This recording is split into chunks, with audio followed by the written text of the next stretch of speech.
ఏవండి, ఏంటే? నాకు కొంచెం బాగోలేదండి, హాస్పిటల్ కి తీసుకెళ్ళరా? హాస్పిటల్ అయినా ఇప్పుడు నా దగ్గర బండి లేదు నేను తీసుకెళ్ళడానికి. అదేంటండి, బండి లేకుండా ఎలాగా? అయినా మీకు తెలీదా బండి అవసరం అవుతుంది మీ దగ్గర ఉంచుకోవాలని? నీకు అంతగా బాగాలేదంటే నువ్వు వెళ్ళు, నాకు పని ఉంది, నేను వేరే పని చూసుకోవాలి. అదేంటండి, మీకు కొంచెం కూడా బాధ్యత లేదా? నాకు అసలు బాగోకపోతే అలా వదిలేసి వెళ్ళిపోతారా?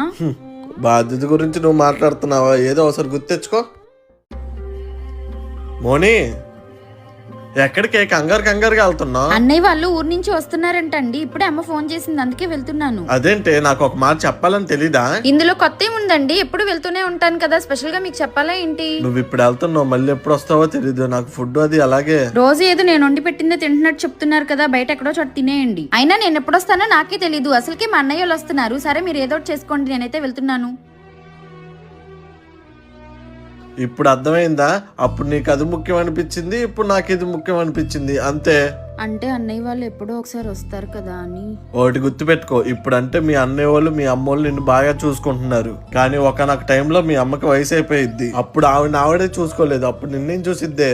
ఇక మీ అన్నయ్యలు అంటావా? ఇప్పుడంటే పెళ్లి కాలేదు, కానీ పెళ్ళైన తర్వాత నువ్వన్నట్టే నా అన్నయ్య అన్నట్టు వాళ్ళు నా చెల్లి అంటారో కూడా లేదో తెలీదు. ఏది ఇప్పటికిప్పుడు మీ అన్నయ్యకి ఫోన్ చేసి పనులన్నీ ఆపేసుకుని నా కోసం రా అన్నయ్య అని చెప్పి అడుగు, వస్తారేమో చూద్దాం. ఎవరు రా